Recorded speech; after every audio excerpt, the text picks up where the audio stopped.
요한일서 3장 10절 보겠습니다. 10절, 11절 받들어 읽겠습니다. 여기에서 하나님의 자녀와 마귀의 자녀가 드러나느니라. 의를 행하지 아니하는 자는 자기 형제를 사랑하지 아니하는 자는 의를 행하지 아니하는 자나 자기 형제를 사랑하지 아니하는 자는 누구나 하나님께 속하지 아니하니라. 이는 너희가 처음부터 들은 말씀이 우리가 서로 사랑해야 한다는 것이기 때문이라. 오늘 설교 제목은 하나님의 자녀와 마귀의 자녀입니다. 하나님의 자녀는 하나님으로부터 태어난 사람입니다. 마귀의 자녀는 또 마귀로부터 태어난 사람이죠. 성경에는 많은 하나님의 자녀에 대해서 언급하고 있습니다. 마태복음 5장 9절에서 화평케 하는 자들은 복이 있나니 그들이 하나님의 자녀라 불릴 것이며, 또 누가복음 20장 36절에서 그들은 다시 죽을 수도 없으니 이는 그들이 천사들과 동등하며 또 부활의 자녀로서 하나님의 자녀들이기 때문이라. 바울 서신을 통해서 죄로부터 구원받은 하나님으로부터 의롭다고 칭함을 받은 이 자녀들에 대해서 더 구체적으로 잘 계시해 주시죠. 바로 하나님의 자녀가 누구인가라고 하는 것입니다. 성령께서 친히 증거해 주시지 않는다고 한다면 내가 하나님의 자녀임을 알지 못한다고 로마서 8장 16절에서 말씀하세요. 이것은 자기 주입하고 아주 다른 부분이죠. 성령에 의하여 태어난 죄인이 하나님의 자녀이죠. 마찬가지로 내주하시는 성령 하나님의 인도하심 가운데 머물러 있을 때에 자기 자신이 누구인가 그것을 잘 알 수 있습니다. 성령이 친히 우리의 영과 함께 우리가 하나님의 자녀임을 증거하시거니와. 그래서 이것은 혼적 지식이 아닙니다. 혼적 달관도 아니고요. 세뇌된 것은 더더군다나 아니죠. 우리의 영과 함께 우리가 하나님의 자녀임을 증거하신다 말씀하고 있는 것입니다. 성령 침례와 성령 충만은 다른 영역이에요. 주체는 성령 하나님 동일하신 분이지만 성령 침례는 단번에 이루어지고 영원히 지속되지만은요, 성령 충만은 구원받은 하나님의 자녀라고 한다면 들림받아 올라갈 그때까지 계속해서 반복적으로 이루어져야 되는 것입니다. 성령의 열매는 성령 충만에 달려 있습니다. 성령의 열매를 맺는 사람은 늘 성령으로 충만해질 때만이 가능한 것이죠. 그 사실을 정확하게 잘 알아야 됩니다. 그래서 성령의 열매를 맺을 때에 구원의 확신을 가질 수가 있죠. 구원받는다라고 하는 사실과 구원의 확신을 갖는다라고 하는 사실은 다른 영역이에요.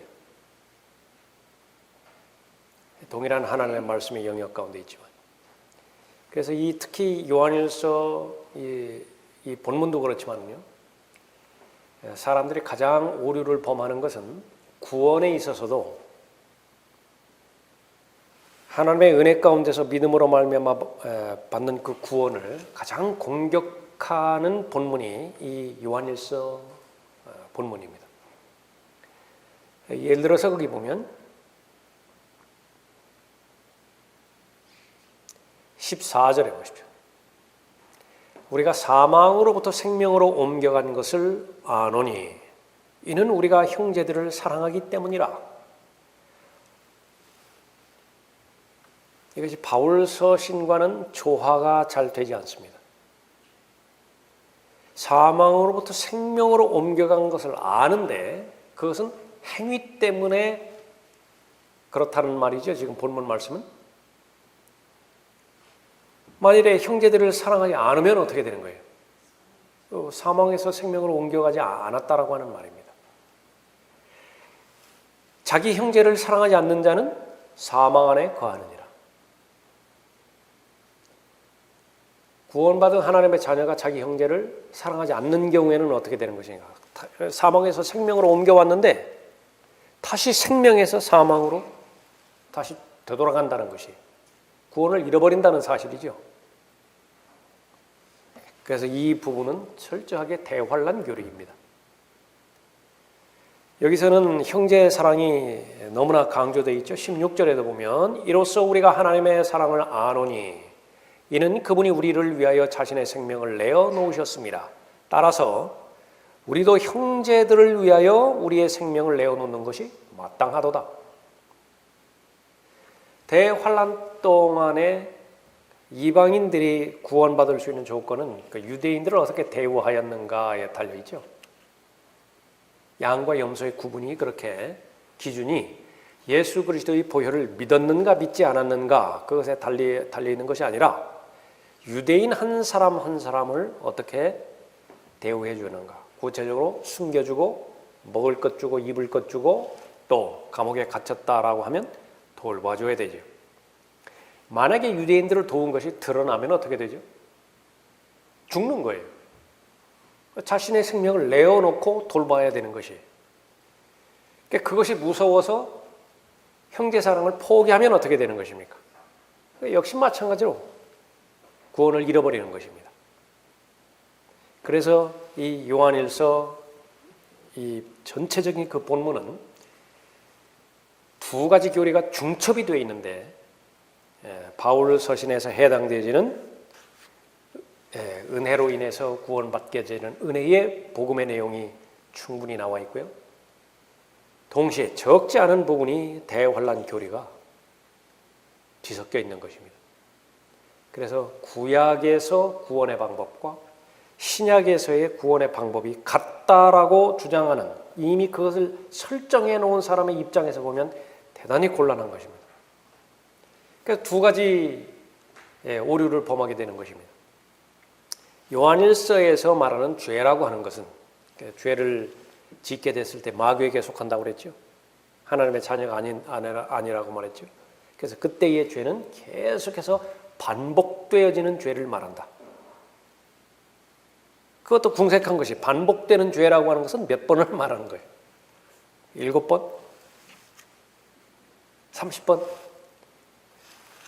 어느 경우에는 무덤으로 들어가는 순간까지 끊지 못하는 죄도 있어요. 또 하나의 오류는 이제 소위 말하는 이 주재권 구원이라고 하는 교리입니다. 마음으로 믿고 입으로만 고백해서 구원받는 것이 아니라 그렇게 쉽게 구원받는 것이 아니라 그 사람들이 말을 붙였는데 easy believism이라고 그런 말을 하나 붙였어요. 구원이라고 하는 것은 진짜로 구원받았는지 아니면 입으로만 고백한 것인지 그것을 입증하는 것은 그 사람의 행위에 달려있다. 정말로 구원받은 사람은 죄를 짓지 않을 것이다. 정말로 구원받은 사람은 진실된 마음으로 형제들을 사랑할 것이다. 그러지 않으면 어떻게 되는 것인가? 그 사람은 구원받지 못한 것이다. 다시 구원에 처음으로 다시 돌아가야 된다고 그렇게 보는 것이죠. 성경에는 분명히 그 두 종류가 나누어서 설명이 되어지고 있습니다. 성령 침례가 있고 성령 충만이 있듯이요. 다른 영역이에요. 구원이 있고 구원의 확신의 영역이 있습니다. 그것도 다른 영역이에요. 구원을 받았지만은 구원의 확신을 갖지 못한 무수히 많은 사람도 있다고요. 그 사람들은 휴거가 가까워지면은 들림받아 올라갈 그때까지 알지 못했다가 자신이 구원받았구나라고 하는 사실을 알면서 올라갈 것이라고요. 또 성경에는 구원이라고 하는 부분과 salvation입니다. 제자로서의 삶이라고 하는 영역, discipleship, 이 두 부분이 분명하게 나눠져 있어요. 그 두 가지를 구분하지 못할 때에 이런 오류를 범하게 되는 것입니다. 하나님의 자녀가 있고 마귀의 자녀가 있어요. 교리적으로 분명히 구분을 해야 되고요. 영적으로 또 그리스도인은 모든 성경대로 믿는 그리스도인은 영적으로 적용할 때에 하나님의 말씀에 의한 열매를 맺을 수 있죠.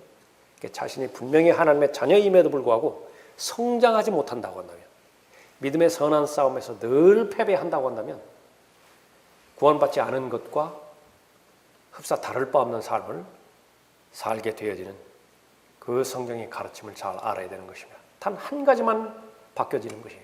죽으면 지옥에 가지 않고 하늘나라에 가는 것입니다. 그러나 죽을 때까지 그 사실을 몰라요. 그 사람은. 성장하지 않는 사람은 자신이 구원받았다라고 하는 사실을 알지 못한다고요. 계속 반신반의하고 믿음을 분명한 진리의 지식에 위에 두어야 되는데, 믿음이 진리에 뿌리 내리는 그 조건은 열매를 계속 확인해야 될 거 아니겠어요? 근데 열매가 없다고. 진리에 순종한 적이 없으니까. 진리의 인도함을 받지 못하니까. 그럼 할 수 없이 믿음을 어디에 두는 거예요? 감정에 둘 수밖에 없어요. 기분이 좋을 때는 구원받은 것 같다가 또 한없이 나락으로 떨어질 때는 구원받지 못한 것은 물론이고 심지어는 하나님도 없는 것 같다고. 그렇게 이리저리 휩쓸리게 되는 것입니다. 하나님의 자녀는 하나님으로부터 태어나는 사람입니다. 하나님의 생명인 영원한 생명을 소유한 사람이죠. 죄가 용서된 사람이고 양자로 입양이 되었습니다. 하나님의 가족이 되었죠. 또 하늘나라의 유업의 대상입니다. 구원받았다라고 하는 이유만으로 자동적으로 하늘나라의 유업이 예약된 유업의 내용도 있고요.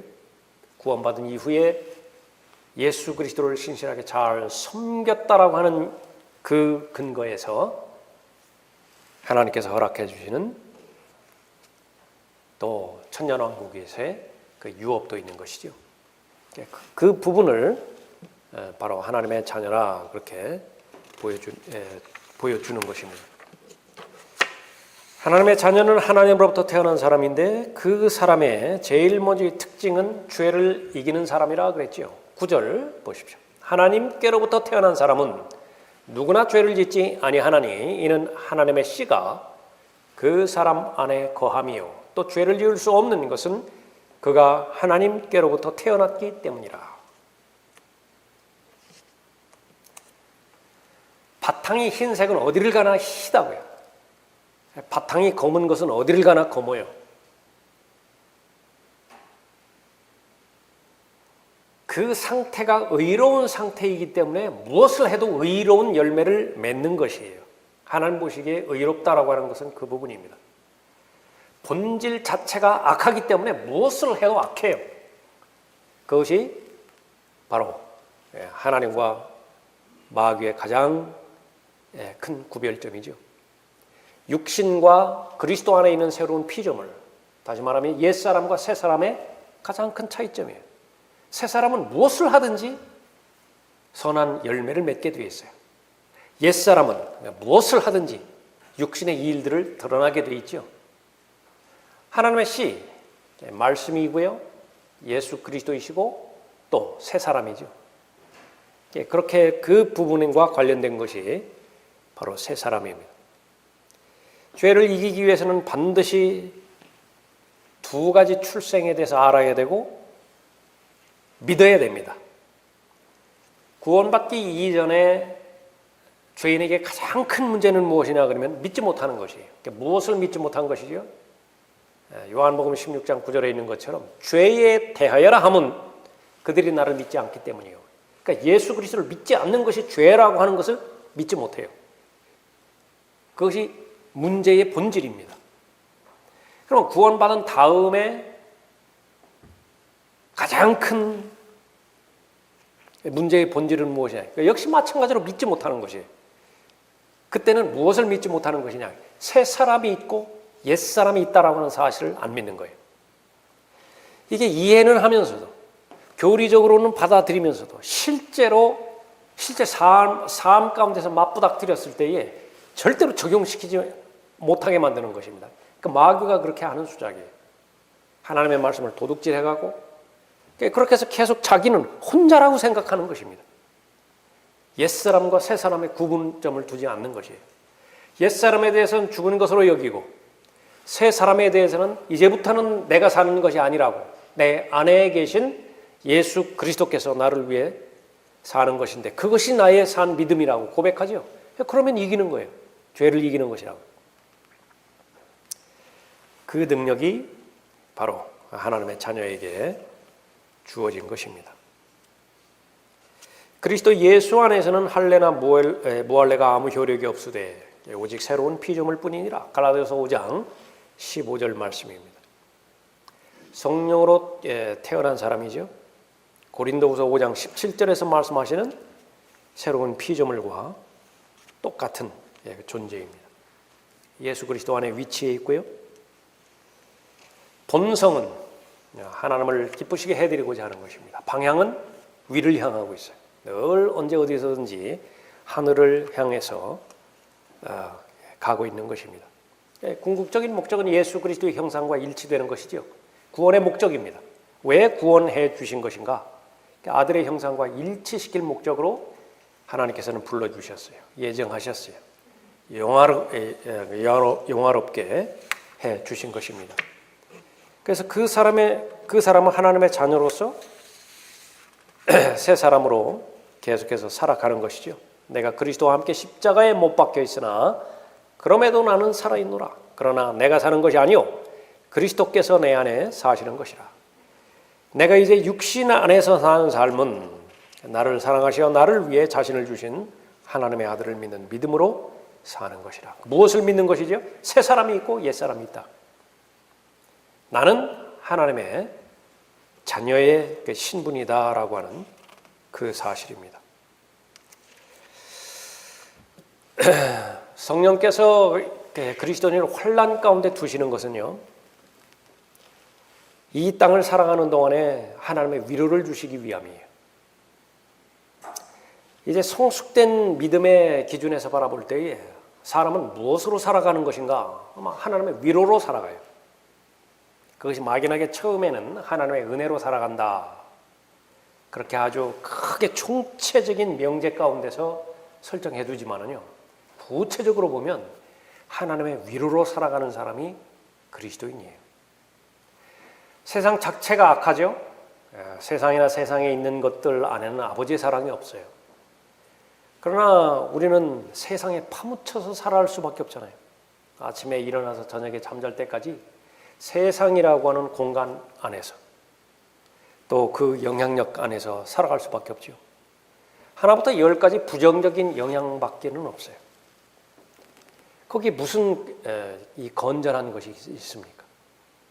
그래서 그리스도인으로서의 그 정체성을 알아가면 알아갈수록 모든 것이 안 맞아요. 이게 조화를 이루지가 않아요. 하나씩 하나씩 이제 분리가 되어지겠죠. 성별입니다. 어차피 그 일을 행할 때에 노력이 들어가고 땀을 흘려야 되고 또 집중해야 되고, 그러니까 그것이 아주 귀찮아가지고 하지 않는 것이 아니라 그것은 염세 철학이에요. 그건 도피하는 것입니다. 도망가는 거예요. 그러나 내 본성이, 새 사람이 성장하면 성장할수록 거기에 별 가치가 없어요. 최소한의 가치 외에는 발견되지 않는 것입니다. 그러니까 마음을 두지를 않아요. 거기서부터 시작해서 세상은 박해를 하죠. 미워한다고요. 세상이 너희를 미워하여도 이상히 여기지 말라. 13절의 말씀이에요. 가장 정상적인 것은 무엇이냐 그러면 적개심이 있어요. 적개심. 두 영역으로 살펴본다고 한다면 바로 내 안에 있는 육신과 내 안에 거주하시는 성령 하나님께서는 저기를 두고 있다고 반목하는 것입니다. 이건 너무 자연스러운 거예요. 영적인 법칙이라고요. 물과 기름입니다. 섞일 수가 없어요. 확장해보면 세상과 나예요. 세상은 나에 대해서 적개심을 품고 있고요. 나는 세상에 대해서 적의를 품고 있다고요. 왜냐하면 신이 다르기 때문에 그렇죠. 나를 통제하는 신과 세상을 통제하는 신이 다르다고요. 하나님과 하나님의 원수인 마귀가 대처하고 있기 때문에 공감대가 형성되지 않는 것입니다. 시간이 지나면 지날수록 계속해서 삶은 어려워질 수밖에 없어요. 환난이라고 말씀하셨고, 고난이라고 말씀하셨고, 박해라고 말씀하셨습니다. 우리의 모든 환난 가운데서 우리를 위로하시는 분이시라. 이제 하나님에 대해서 아시는 거예요. 하나님은 내게 어떤 분이신가? 나를 위로하시는 분이시다. 이게 무엇에 대해서 위로를 하시는 것인가? 내가 하나님의 자녀라고 하는 이유 때문에 어려움에 노출되어지는 수많은 영역이 있다고요. 이유는 뭐라고요? 자기 잘못 때문에 고난당하는 것이 아니라 내가 하나님의 자녀의 신분이기 때문에 당하는 어려움이 있다고요. 그 어려움에 대해서 하나님께서는 반드시 위로해 주셔야 돼요. 그래서 예수 그리스도를 통하여 무엇이든지 하나님 앞에 간구하죠. 그 가운데 필수적인 삶의 요소 4가지 가운데서 하나가 하나님의 위로잖아요. 하나님의 위로가 반드시 필요하다고요. 그거 없으면 안 돼요. 하나님의 위로를 주신다는 사실을 우리가 아는 것입니다. 그러므로 우리 자신이 하나님께 받은 위로로서 어떠한 고난 중에 있는 사람들도 위로할 수 있는 것이라. 이는 그리스도의 고난이 우리에게 넘친 것 같이 우리의 위로도 그리스도로 말미암아 넘치기 때문이라. 우리가 고난을 향하여도 너희의 위로와 구원을 위함이니 그것들은 또한 우리가 겪는 동일한 고난을 잘 견딜 수 있게 해주며 우리가 위로를 받는 것도 너희의 위로와 구원을 위한 것이라. 이 세상을 살아가는 데 있어서 반드시 알아야 되는 것은요, 고난은 반드시 필수적인 것이고 그 고난의 대상은 나 혼자가 아니라고 하는 사실입니다. 본문에서는 형제들이라고 대표성을 띠고 말하고 있죠. 모든 그리스도인이에요. 모든 그리스도인은 이 동일한 고난을 받게 되어 있습니다. 함께 환난을 통과하는 것이에요. 그래서 서로 위로할 수 있고 격려할 수 있는 것입니다. 그렇기 때문에 같은 믿음과 같은 영 안에서 동일한 주적인 마귀를 대적할 수 있는 것이에요. 믿음 안에 굳게 서서 마귀를 대적하라. 그렇게 말씀하신 것이죠. 믿음 안에 굳게 서서 그를 대적하라. 이는 세상에 있는 너희 형제들도 동일한 고난을 당하는 줄을 알미니라. 그러나 모든 은혜의 하나님 곧 그리스도 예수로 인하여 그의 영원한 영광으로 우리를 부르신 분께서 너희가 잠깐 고난을 받은 후에 너희를 온전케 하시고 견고케 하시며 힘을 주시고 확고히 하시느니라. 하나님의 자녀이기 때문에 그래요. 하나님의 자녀는 고난을 받기는 받되 약속의 말씀을 주셨는데 잠깐 받아요. 그 잠깐 고난 후에는 이제 온전해지는 것입니다. 견고하게 되어지는 것이고 하나님께서 주시는 힘으로써 확고하게 되어지는 것입니다. 이 전체 과정을 정리했더니 그것이 성장이에요. 그것이 성숙이에요. 구원받은 하나님의 자녀는 갓난아기죠. 베이비라고. 어린아이 상태에서는 아무것도 할 수 없습니다. 반드시 누군가가 지켜줘야 되고 보호해줘야 되죠. 이 지상에 사는 동안에 하나님께서는 사명을 주셨고 그 사명을 감당하고 들림받아 올라오기를 원하시는 것입니다. 성숙해야만 되죠. 그래서 이 부분을 하나님의 자녀로서의 특권으로 받아들이는 것이 또 하나님의 베풀어 주시는 은혜에 합당하게 잘 반응하는 것입니다. 실제적인 적용 가운데서 새 사람으로서 살아가면 죄를 짓지 않는다라고 하는 교리를 잘 받아들일 수 있어야 됩니다. 새 사람이 주체가 돼서 살아가는 것이 그것이 가능한 것이 하나님의 자녀입니다. 우리가 이것을 아나니 곧 우리 옛사람이 그와 함께 십자가에 못 박힌 것은 죄의 몸을 멸하여 더 이상 우리가 죄에게 종노릇하지 않게 하기 위함이라. 해방시켜 주셨어요. 죄로부터. 그 해방이 의미가 있고 유지되기 위해서는 반드시 의의 종으로서 하나님을 섬길 때만 가능한 것입니다. 독립적이지 못해요. 사람은. 누군가를 섬겨야 됩니다. 지금까지는 죄를 섬길 수밖에 없었죠. 마귀의 자녀였기 때문에 그래요. 그러나 이제 가족이 바뀌었습니다. 하나님의 자녀가 되었어요. 그러나 육신의 문제는 아직 해결되지 않았기 때문에 선택할 수 있습니다. 초이스할 수 있어요. 내가 죄를 계속해서 섬기든지 아니면은 하나님께서 주신 능력으로서 하나님을 섬기든지. 그러나 성경의 권면은 바로 구원의 목적은 더 이상 죄에게 종노릇하지 않게 하기 위해서 구원해 주셨다고 로마서 6장 6절에서 말씀하고 있는 것이죠. 옛사람에 대해서는 절대로 반응하지 말아야 돼요. 마음을 두지 말아야 됩니다. 기대해서도 안 돼요. 그래도 나는 평균적으로 다른 사람들보다는 좀 낫지 않은가? 아무리 사람들이 악하고 성경에서 모든 죄인들이 악하고 선을 행하지 않는다고 그렇게 판단하지만 그래도 나는 조금은 다르지 않는가? 아예 기대하지 말라. 포기하세요. 왜 그런 것인가? 하나님도 포기했잖아요. 하나님도 육신에 대해서는 포기했어요. 더 이상 불가능해요. 나의 의지에 따라서 옛사람이 이기게 할 수도 있고 새 사람이 이기게 할 수도 있는 것입니다.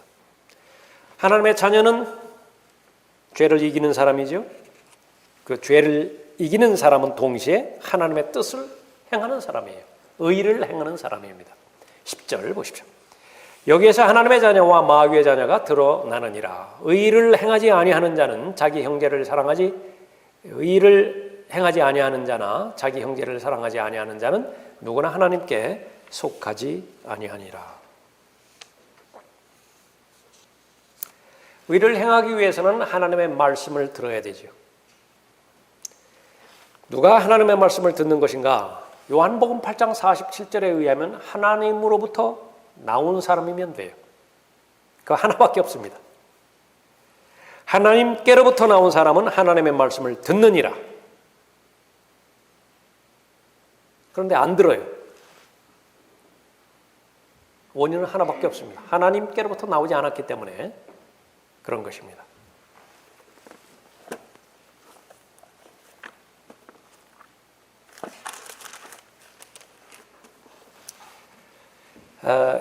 예수님 당시에 바리새인들이 구약 성경을 가지고 있었죠. 구약 성경 가운데서 이사야 1장을 수도 없이 읽었을 거예요. 누가 읽었다고요? 바리새인들이. 요한복음 8장에서 바로 너희들의 아비는 마귀니라 그렇게 예수님께서 말씀하셨던 그 대상이 있잖아요. 얼마나 많은 의를 행했어요, 그 바리새인들이. 그 바리새인들이 구약 성경을 열어서 이사야 1장을 지금 읽고 있습니다.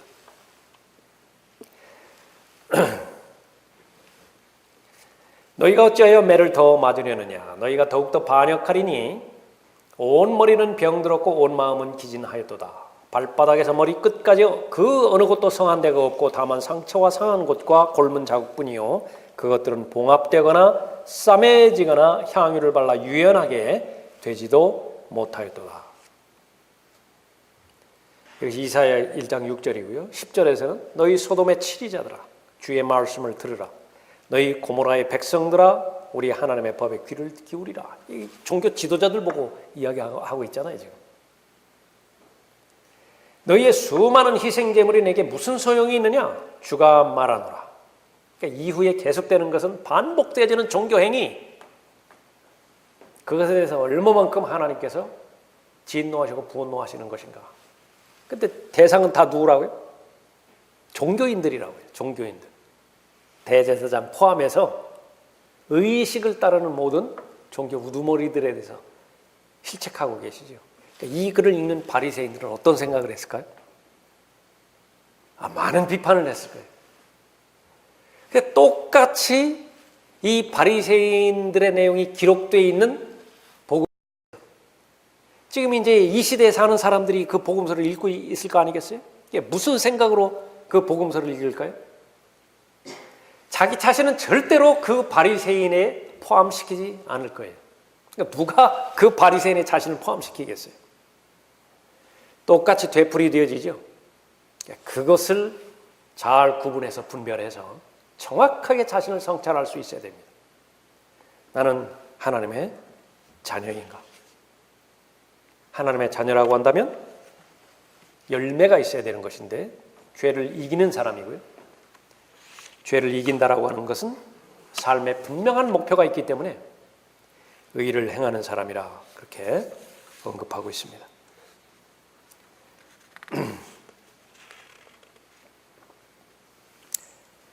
옛사람이 십자가에 처형된 것을 매일매일마다 확인하는 것이죠.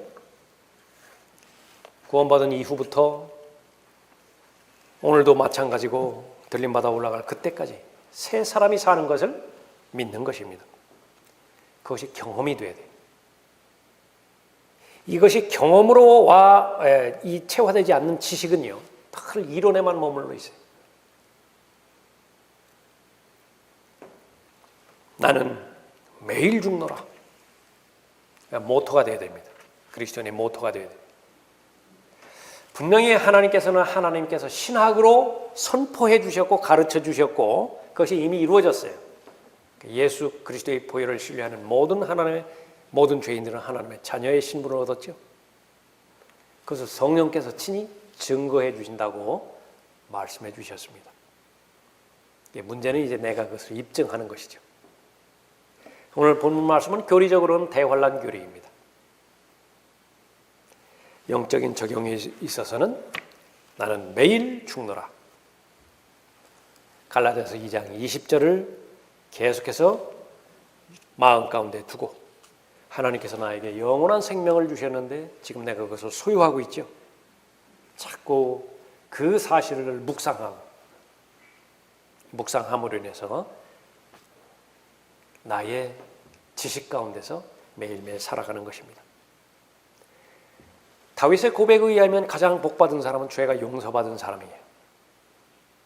그 죄는 여러 가지로 설명할 수 있지만 그 가운데 가장 현실적인 그림으로 보여주는 것이 빚이죠. 빚, 부채. 그것만큼 무거운 짐이 어디 있어요? 빚을 갚아야 되는데. 그러나 평생 일해서 갚는다 하더라도 갚지 못한 것. 자신의 세대뿐만 아니라 자식 세대, 그 다음 세대를 다 합한다 하더라도 저질러진 빚을 갚지를 못해요. 나와는 상관없이 하나님의 자비 가운데서 예수 그리스도의 보혈을 통해서 다 갚아주셨잖아요. 그러니까 그것이 이미 해결이 됐다고요. 그 무겁게 내리누르는 죄의 짐, 죄의 부채, 그것이 다 해결이 돼버렸어요. 하나님의 자녀인 것입니다. 구약 시대 때 어떠한 믿음이 좋은 사람을 하나님의 아들로 양자로 입양해 주셨어요? 아브라함이 그랬습니까? 솔로몬이 그랬습니까? 다윗이 그랬습니까? 유일하게 예수 그리스도의 보혈을 통해서 구원받은 하나님의 자녀들만이 하나님의 아들로 입양이 되었죠. 첫 번째 사람의 창조의 목적은 무엇입니까? 통치하기 위해서. 대리 통치죠. 위임권을 주셨잖아요. 통치권을 주셨잖아요. 그것을 회복시키는 것은 가장 기본적인 요소이고 땅에 대한 통치. 거기에서 시작해서 하늘나라에 유업을 주셨죠. 영원토록 예수 그리스도와 함께하는 공동 통치자예요. 하나님의 상속자예요. 그 신분을 가진 사람이 바로 하나님의 자녀이지요. 그 하나님의 자녀답게 하나님께서 대우해 주시기 위해서 이 지상에 사는 동안에 처음에 살펴봤던 고난에서 자유롭게 해주지 않습니다. 마음이 답답할 때가 많이 있다고요. 갈등이 끊임이 없다고요. 고귀한 신분일수록 더욱더 고난과 역경과 환난과 박해를 통해서 진귀한 보석이 되어지기를 바라는 것이에요. 그것이 바로 하나님의 자녀로서의 신분입니다. 그 사실을 자주 잊어버렸을 때요, 하나님의 자녀 역시 마찬가지로 세상에 빠질 수 있습니다. 세상에 닥친 일들이 너무 커져 보여가지고 그게 자신이 함몰될 수 있어요. 거기에 무너져 내리면 어떻게 되는 것이? 하나님의 말씀 가운데서 이러한 귀한 특권들, 또 이러한 하나님의 말씀으로서만이 우리가 누릴 수 있는 자부심이 있잖아요. 그 모든 것들을 다 상실한 채 신부는 하나님의 자녀임에도 불구하고 왕의 아들임에도 불구하고 계속 성 밖에서 길을 잃어버린 거린으로서 그렇게 살아갈 수밖에 없는 것입니다. 궁극적으로는 아버지를 만나게 돼 있지만은요, 이 지상에서 사는 동안에도 풍성한 삶을 사는 것이 하나님의 직접적인 뜻 아니겠어요? 하나님의 자녀의 특권입니다. 마귀의 자녀에 대해서는 다음 시간에 살펴보도록 하시고,